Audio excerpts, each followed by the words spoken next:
नमस्कार, आप देख रहे हैं न्यूज नेशन। मैं हूं आपके साथ सचिन दुबे। खबरों की शुरुआत करते हैं बड़ी खबर के साथ। दक्षिणी लेबनान में आईडीएफ का बड़ा हमला सामने आया। बीर अल सिलसेल में आईडीएफ ने बमबारी कर दी है। आईडीएफ के हमले के बाद दिखा तबाही का मंजर। तस्वीरें आपके सामने हैं। लाल घेरे में आप देख पा रहे हैं, जहां पर मिसाइलें गिर रही हैं वहां पर तबाही ही तबाही देखने को मिल रही है। आसमान में उठता ये धुएं का गुब्बार ये बता रहा है कि आखिर ये विध्वंस कितना बड़ा है।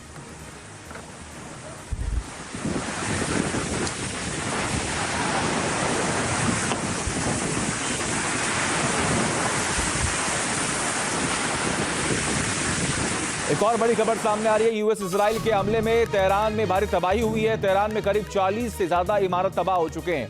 सैटेलाइट तस्वीरों के हवाले से यह दावा किया गया है कि यहां पर बमबारी हुई और तेहरान में करीब 40 से ज्यादा इमारत तबाह हो गए हैं।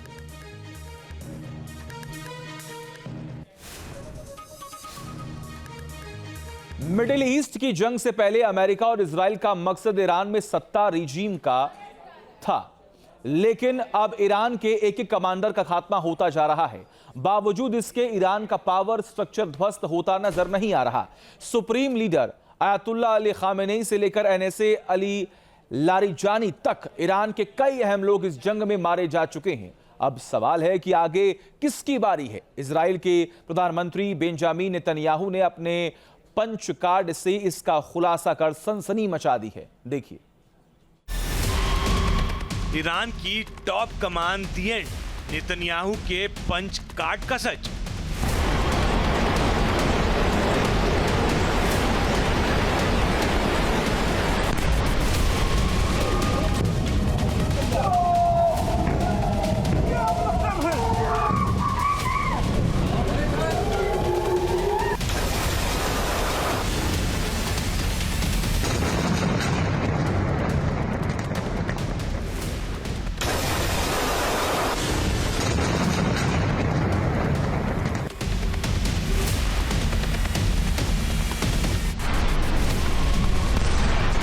ईरान के 200 ठिकानों पर ब्रेकलेस हमला।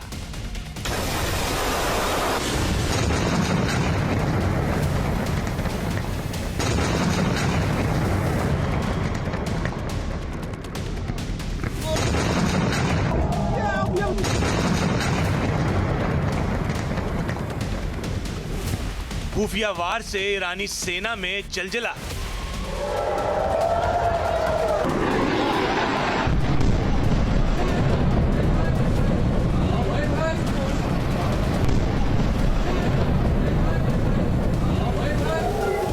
एक के बाद एक मानो काउंटिंग चल रही है। सुप्रीम लीडर आयतुल्लाह खामनेई से लेकर अली लारिजानी तक एक एक कर ईरान अपने नुमाइंदों की मौत का सिलसिला देख रहा है।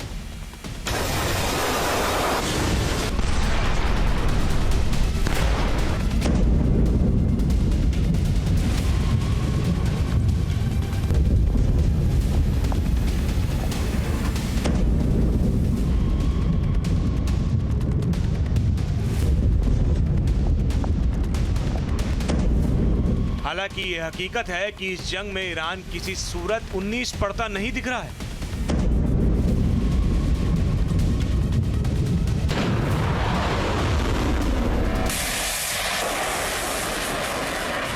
ईरान की मिसाइलें और उसके ड्रोन ने मिडिल ईस्ट में अमेरिकी बेस से लेकर इजरायली शहरों को दहला रखा है।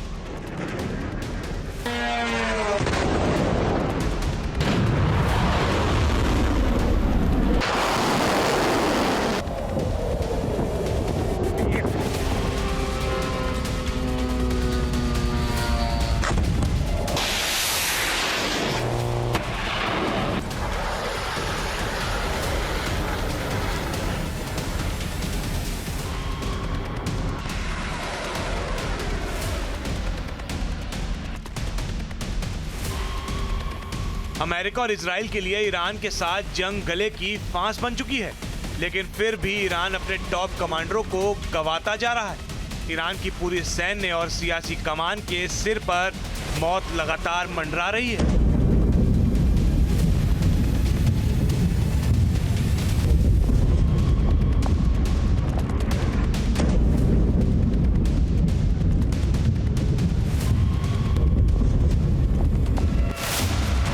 ईरान में हर एक मौत के बाद सवाल उठ रहा है कि अगला नंबर किसका होगा और क्या जो भी उस खाली जगह को भरेगा वो मारा जाएगा।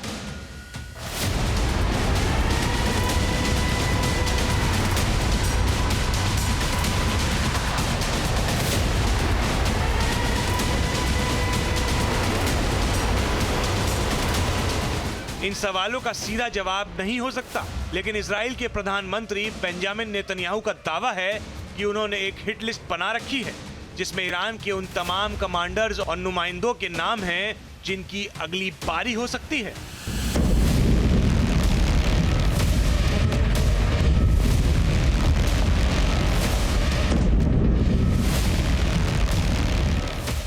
नेतन्याहू अपनी हिट लिस्ट को पंच कार्ड बता रहे हैं और खुलेआम कह रहे हैं इस कार्ड में जिन जिन ईरानी कमांडर्स और नुमाइंदों का नाम है उसे वो टारगेट के नंबर के मुताबिक मिटाते जा रहे हैं।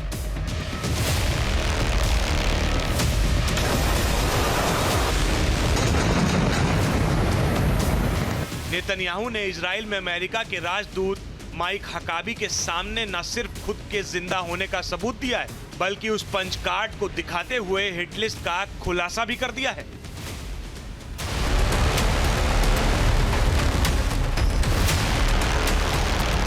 नेतन्याहू ने अमेरिकी राजदूत को यह पंच कार्ड ईरान के national security adviser Ali Larijani और Basij commander Gholam Reza Soleimani की मौत की जिम्मेदारी लेने के कुछ घंटों बाद ही दिखाया था।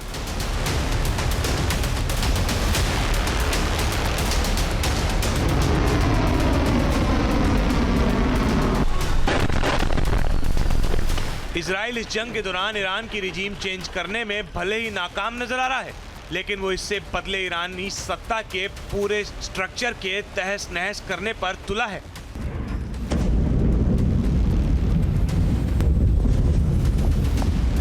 इजराइल की कामयाबी भी हैरत अंगेज है। 28 फरवरी को जंग की शुरुआती हमले में ईरान के 7 वरिष्ठ रक्षा और खुफिया अधिकारी मारे गए। इस दौरान तकरीबन 30 शीर्ष सैन्य और नेताओं को निशाना बनाया गया। 28 फरवरी को अटैक में मारे जाने वालों में supreme leader ayatollah Ali Khamenei पहले नंबर पे थे। उनके अलावा मरने वालों में शीर्ष सुरक्षा सलाहकार अली शमखानी भी थे। इस्लामिक रेवोल्यूशनरी गार्ड्स कोर के कमांडर महमूद पाकपुर भी थे। आर्म्ड फोर्स के chief of staff Abdul Rahim Mousavi और रक्षा मंत्री अजीज नसीरजादे शामिल थे।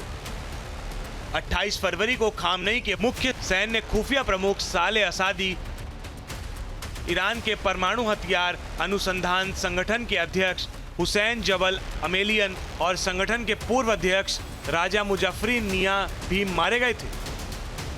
3 मार्च को इजरायली सेना ने दावा किया था कि रक्षा मंत्री अजीज नासिरजादे की मौत के बाद नियुक्त नए रक्षा मंत्री माजिद इन्ब अल रेजा को भी हवाई हमले में मार गिराया है। 3 मार्च को आईआरजीसी के कुद फोर्स के शीर्ष सदस्य रजा खजाई लेबनान के बेरूत में हुए एक हमले में मारे गए थे। इसके बाद 8 मार्च को बेरूत के होटल पर इजरायली ड्रोन के हमले में आईआरजीसी के कम से कम 4 अधिकारियों को मारने का दावा किया गया था। 12 मार्च को इजराइल की सेना ने बेरूत में आईआरजीसी के मिसाइल यूनिट के ऑपरेशन कमांडर आबू धर मोहम्मदी की हत्या की जिम्मेदारी ली थी। 18 मार्च को इजराइल ने बताया था कि 17 मार्च को तेहरान के एक सुरक्षित ठिकाने पर हमला किया गया था जिसमें एनएसए अली लारिजानी को मार डाला गया। इतना ही नहीं, 17 मार्च को एक और हमले में बासिज फोर्स के कमांडर गुलाम रजा सुलेमानी की भी हत्या कर दी गई थी। हालांकि लारिजानी सैन्य कमांडर नहीं थे, लेकिन खामनेई की मौत के बाद वो ईरान के रणनीतिक और पलटवार के फैसलों में निर्णायक भूमिका निभा रहे थे। ईरान के मिलिट्री और राजनीतिक सिस्टम में लारिजानी की मौजूदगी मायने रखती थी। ऐसे में पूछा जा रहा है कि क्या ईरान की टॉप कमान का खात्मा उसकी सैन्य क्षमता को भी कमजोर करता जा रहा है। अमेरिका और इजराइल दोनों ही लगातार ईरान की टॉप पॉलिटिकल और मिलिट्री लीडरशिप को टारगेट कर रहे हैं।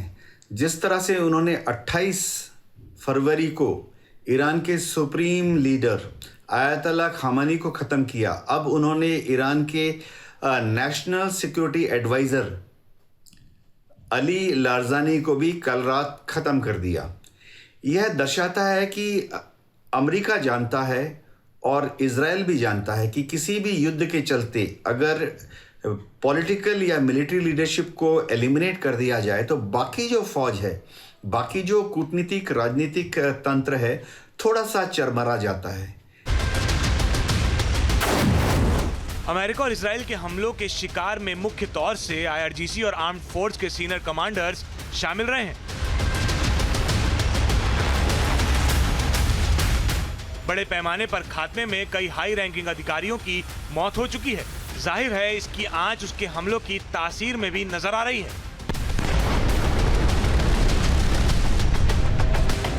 क्योंकि इन तमाम मौतों ने ईरान के कमांड एंड कंट्रोल सिस्टम में गंभीर रुकावट पैदा कर दी है। आईआरजीसी कमांडर महमूद पाकपुर और आर्म्ड फोर्स चीफ अब्दुल रहीम मोसावी, दो रक्षा मंत्री और अब लारिजानी की मारे जाने से फैसले का समन्वय बुरी तरह से प्रभावित हुआ है। इससे मिसाइल और ड्रोन लॉन्च की प्लानिंग, टारगेटिंग और रियल टाइम फैसले में देरी या गड़बड़ी हो रही है। ड्रोन स्वार्म हमले की तैयारी, मेंटेनेंस और बड़े स्केल पर तैनाती पर भी बड़ा असर पड़ रहा है। हालांकि ईरान अभी भी कुछ ड्रोन हमले कर रहा है, लेकिन पहले जितनी तीव्रता नहीं रही। ईरान की मिसाइल स्टॉक पाइल और इंफ्रास्ट्रक्चर को नुकसान पहुंचा रही है, क्योंकि कमांड्स के साथ साथ परचीन जैसे मिसाइल के 60 ड्रोन डेवलपमेंट साइट पर भी हमले हुए हैं। 50 से 60% मिसाइल लॉन्चर नष्ट हो चुके हैं, जिससे बचे हुए मिसाइल और ड्रोन्स को प्रभावी ढंग से इस्तेमाल करना मुश्किल हो गया है। अमेरिकी राष्ट्रपति डोनाल्ड ट्रंप तो लगातार दावा कर रहे हैं ईरान की पूरी मिलिट्री ताकत बस चंद दिनों की मेहमान है। Iran is just a military operation to me. Iran is something that was essentially largely over in 2 or 3 days because the Navy was wiped out almost immediately. The Air Force came next. दरअसल Iran को खतरा महसूस हो रहा है कि commanders पर जानलेवा हमला ईरान की प्रॉक्सी फोर्स के मनोबल को भी तोड़ सकता है। हिजबुल्लाह और हुती जैसे ग्रुप्स के साथ ऑपरेट करने वाले आईआरजीसी कमांडर्स और कुर्द फोर्स के लोग भी मारे गए हैं, जिससे ईरान के बाहर मिसाइल ड्रोन सपोर्ट और कोऑर्डिनेशन कमजोर पड़ा है।